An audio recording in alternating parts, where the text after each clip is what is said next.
Decidir sobre a própria vida. O assunto ganhou destaque nos últimos dias depois que um juiz determinou a interdição de um jovem que se nega a fazer hemodiálise. O rapaz tem 22 anos e alegou não suportar mais os efeitos da doença renal crônica enfrentada por ele. Na sentença, o juiz determinou a mãe do rapaz como cuidadora e recomendou que ele passe por um acompanhamento psicoterapêutico. Esse caso aconteceu em Goiás. Direito à vida. Vamos conversar sobre este assunto na nossa coluna Direito do Cidadão.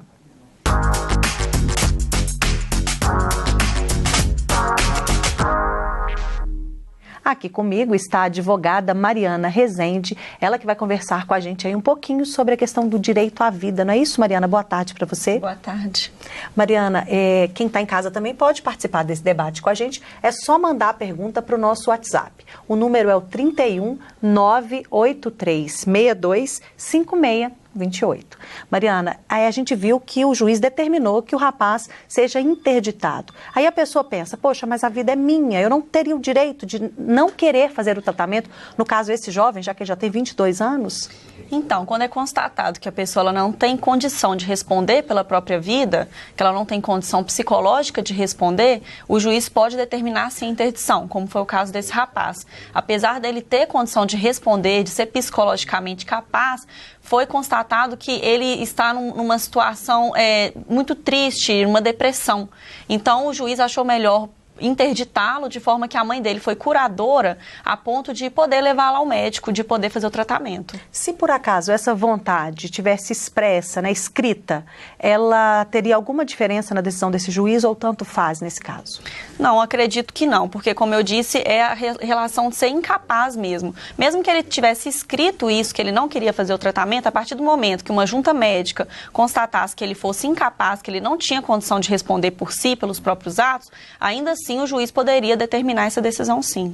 Mariana, e qual que é o limite para isso? Existe um limite da pessoa se negar a fazer um tratamento? Vamos supor, a gente pode falar, por exemplo, dos tratamentos para câncer, por exemplo, que são tratamentos muitas vezes longos e penosos, a pessoa às vezes quer desistir do tratamento. Ela tem esse direito?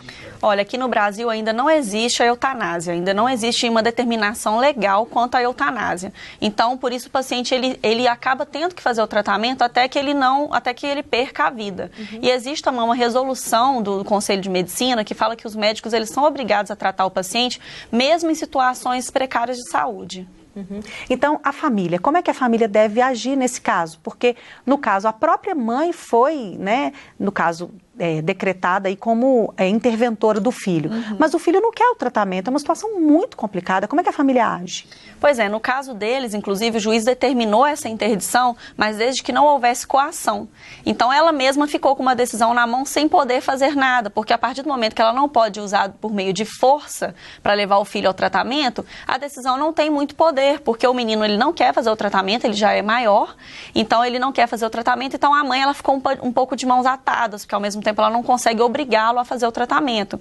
Então a família ela pode dar esse suporte, ela pode dar esse apoio, mas infelizmente se não for constatado que a pessoa ela tem condição, ela é incapaz de responder por si, a família ela fica de mãos atadas, porque é o paciente que é responsável pela própria vida. E isso vale para doenças e também para outros casos, por exemplo, uso de drogas, essa questão de se negar ao tratamento, de ter o direito dessa escolha, que não é um direito, não é tanto direito assim que a pessoa tem de decidir, não é, doutora? Sim, aí esse é relativo, depende da incapacidade da pessoa. Se for constatado psicologicamente que ela não responde por si, então o juiz ele pode determinar assim que a família interne, seja em questão de droga, seja em questão de doença, seja em questão de alguma deficiência mental. Se for constatado que a pessoa ela é incapaz, o juiz pode sim intervir e nomear um curador. Ótimo, então. Muito obrigada, Mariana, por sua presença, seus esclarecimentos hoje aqui no Jornal Minas. Eu que agradeço.